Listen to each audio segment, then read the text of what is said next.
Shalom saudara, haleluya, selamat datang ke siri Renungan Ringkas dari Injil Yohanes yang berbentuk soalan dan jawaban.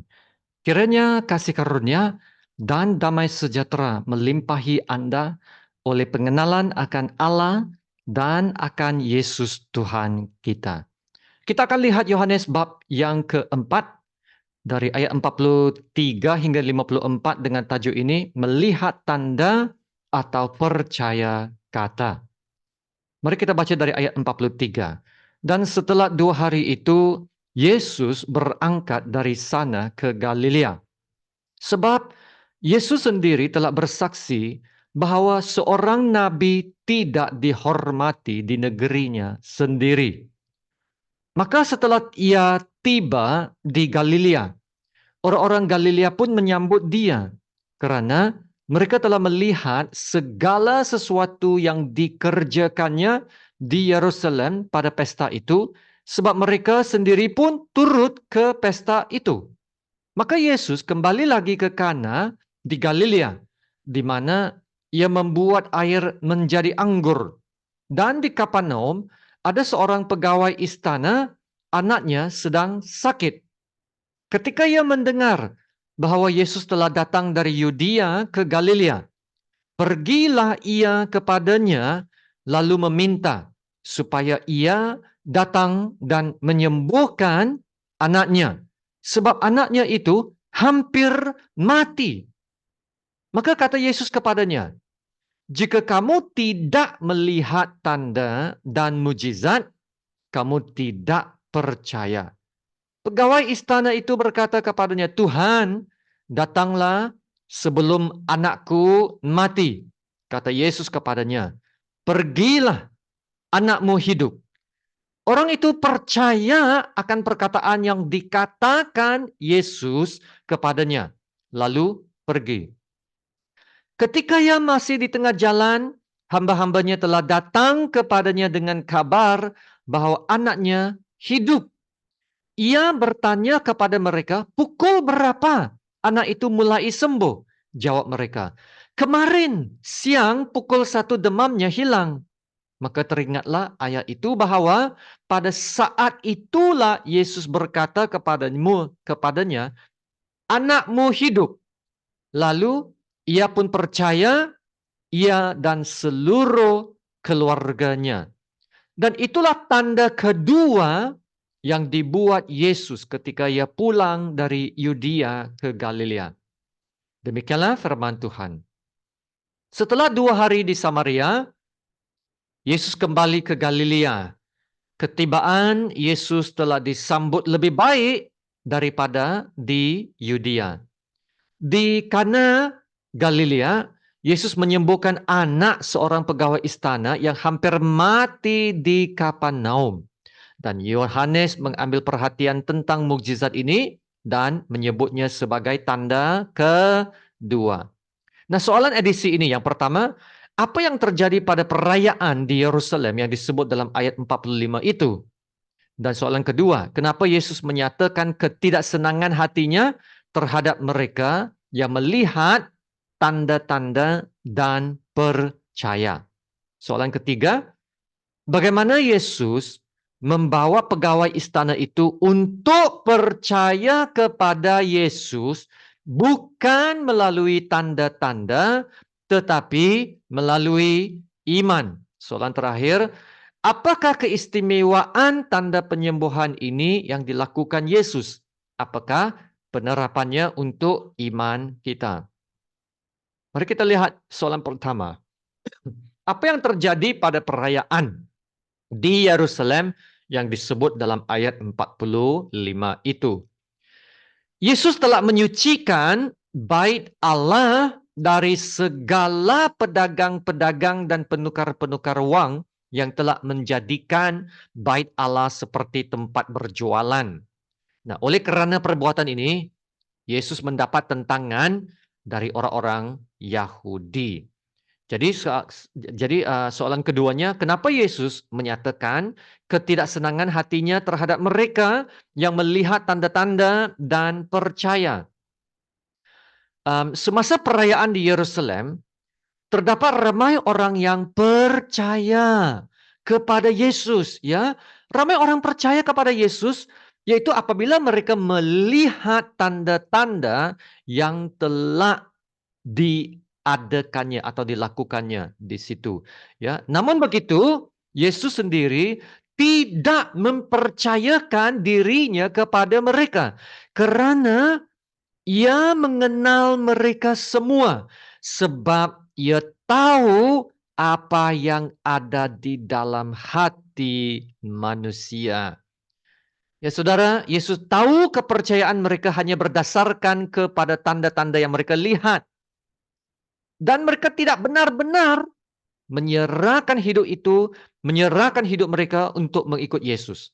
Ya, mereka ya mengagumi tanda-tanda yang Yesus lakukan.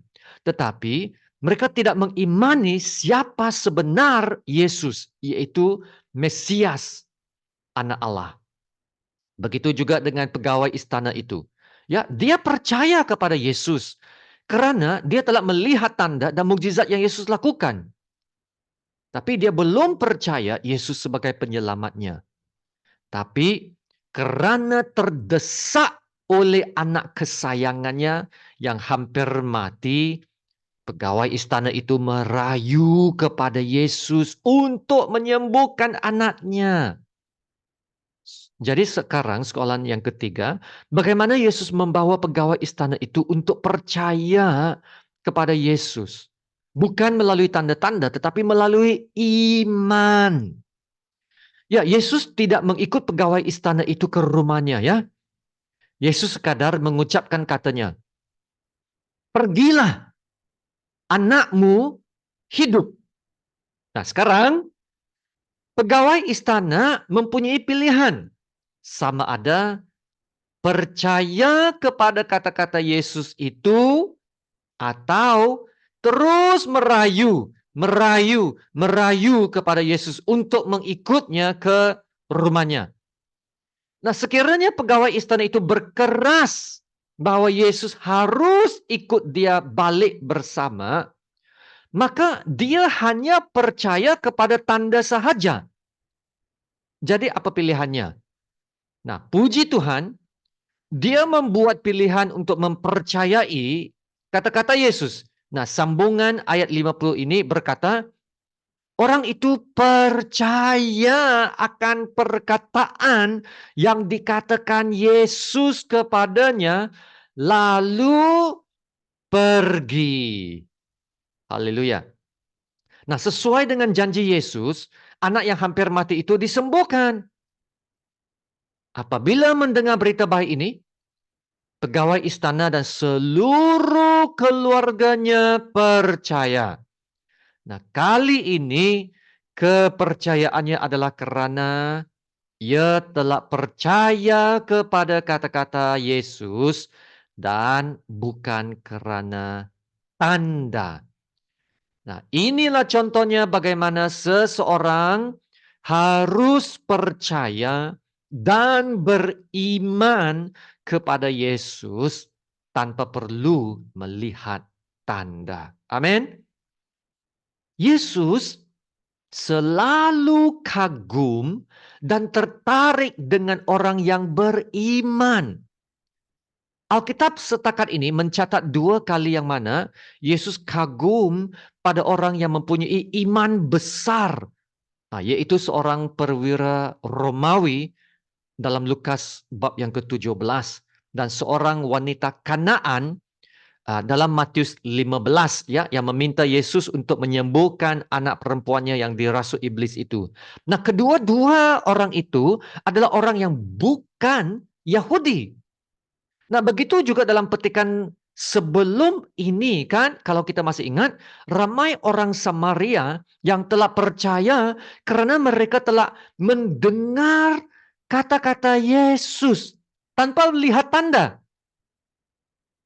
Mereka semua percaya. Jadi kesemua contoh ini menunjukkan bahwa iman mereka berdasarkan kata Yesus dan bukan tanda Yesus ya. Percaya kata Yesus dan bukan tanda Yesus. Jadi sememangnya iman itu timbul dari pendengaran dan pendengaran oleh firman Yesus, bukannya tanda-tanda. Maka pelajaran bagi kita adalah tetap percaya kepada Tuhan. Walaupun kita belum lagi lihat, walaupun kita belum lagi menerima apa-apa tanda dari Tuhan, tapi tetap percaya. Walaupun kita belum menerima jawaban kepada doa kita, walaupun Tuhan belum lagi bertindak, kita harus tetap beriman dan percaya kepada Tuhan. Sebab Tuhan setia kepada janji-janjinya. Amin. Soalan yang terakhir, apakah keistimewaan tanda penyembuhan ini yang dilakukan Yesus? Apakah penerapannya untuk iman kita? Nah, penyembuhan ini adalah tanda kedua yang menunjukkan bahwa Yesus benar-benar adalah Mesias. Nah, pegawai istana ini adalah seorang yang berkedudukan tinggi, yang berpengaruh, yang berkuasa, dan yang sangat kaya.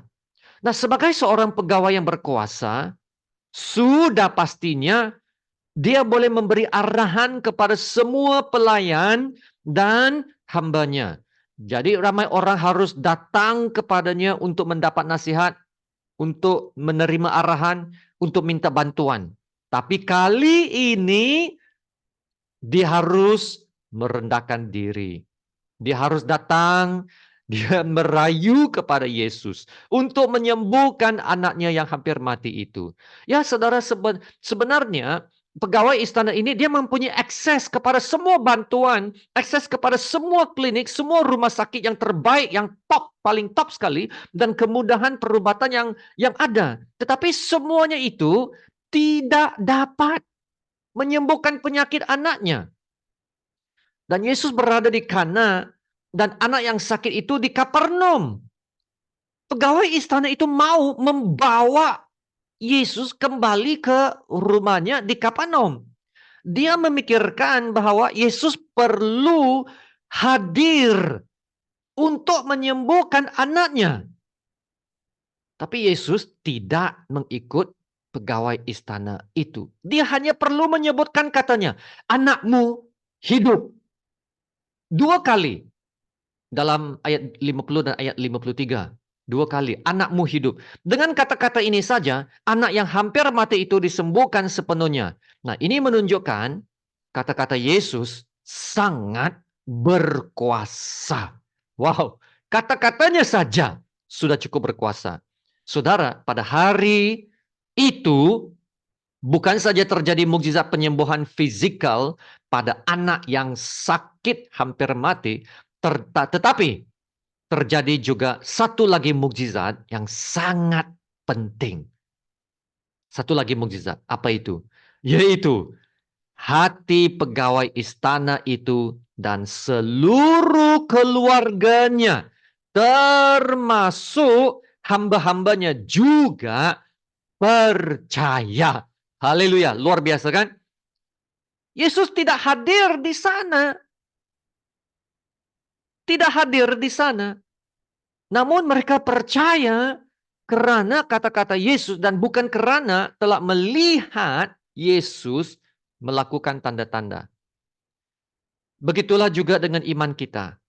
Saudara, kita tidak perlu melihat tanda untuk percaya. Amin. Walaupun Yesus tidak ada bersama-sama dengan kita secara fisikal, tetapi firman-Nya dan janji-janjinya sudah ada bersama kita. Haleluya. Adakah kita tahu janji dan kebenaran firman Tuhan? Adakah kita percaya dengan segenap hati kita janji-janji Tuhan? Nah, saudara, tanda kedua ini menunjukkan bahwa Yesus tidak perlu hadir. Ya, tidak perlu hadir untuk melakukan sesuatu mukjizat. Kata-katanya saja itu sangat berkuasa. Dan cerita penyembuhan ini mengajar kita bahwa iman yang percaya kepada Tuhan Yesus adalah penting. Dan iman itu harus disertai dengan ketaatan. Tuhan menghendaki supaya kita percaya kepada kata-katanya dan setia mentaatinya lebih daripada mengejar tanda-tanda yang ajaib, tapi tidak menuruti perintahnya. Pegawai istana itu percaya. Pegawai istana itu mentaati kata-kata Yesus. Dan karena itu anaknya sembuh dan hidup. Amin. Jadi saudara, saya akan menutup dengan soalan ini. Saudara, bagaimana kita tahu kebenaran-kebenaran dan janji-janji dalam Alkitab itu adalah benar? Bagaimana kita tahu? Yaitu saudara, dari apa saya yang sendiri belajar. Apabila kita mulai menghidupi firman Tuhan, kita melakukan apa yang dikatakannya. Kita tahu janji-janji Allah itu adalah benar. Dan apabila kita melakukan kebenaran firman Tuhan, kebenaran itulah yang akan memerdekakan kita. Kita bertindak dengan iman. Kita melangkah dengan iman. Nah, itulah Alkitab berkata beberapa kali. Orang yang benar hidup oleh iman. Amin. Mari kita berdoa. Haleluya. Bapa kami yang di surga, terpujilah Engkau, Allah Bapa yang tertinggi dan yang teragung. Terima kasih Bapa untuk firman-Mu. Luar biasa firman-Mu dan pengajaran yang telah membuka hati rohani kami untuk melihat keajaiban-keajaiban dari firman kebenaran-Mu. Ya Bapa, Engkau mengingatkan kami untuk percaya dan mengimani apa yang telah Engkau janjikan kepada kami. Tolonglah kami untuk terus percaya. Pada saat kami melangkah atau mengambil langkah iman untuk percaya dan mentaati firman-Mu, Engkau akan menyingkapkan lebih banyak lagi rahasia-rahasia kerajaan surga kepada kami. Kami tidak harus mengejar tanda-tanda, tetapi tanda-tanda akan mengejar, mengikut kami. Apabila kami percaya dan melakukan firman-Mu. Ya Bapa, dengan iman yang sudah percaya, kami akan terus mentaati firman-Mu. Tolong kami Tuhan Bapa, kami mohon untuk bertumbuh dalam iman kami sehingga kami dapat menjadi dewasa dan menjadi matang. Dan Bapa, kepada yang belum lagi yakin dengan kepercayaan mereka, Engkau juga tolong mereka sehingga mereka dapat mencari jalan kebenaran yang dapat memerdekakan mereka. Kiranya firman-Mu ya Tuhan, dan kebenaran-Mu yang mereka dengar tidak akan kembali kepadamu dengan sia-sia, tetapi akan melaksanakan apa yang Kau kehendaki dan akan berhasil. Haleluya. Terima kasih Bapa. Dalam nama Tuhan Yesus yang termulia, kami berdoa dan ucap syukur. Amin. Sama-sama kita menerima berkat Tuhan. Tuhan memberkati engkau dan melindungi engkau. Tuhan menyinari engkau dengan wajah-Nya dan memberi engkau kasih karunia. Tuhan menghadapkan wajah-Nya kepadamu dan memberi engkau damai sejahtera. Amin.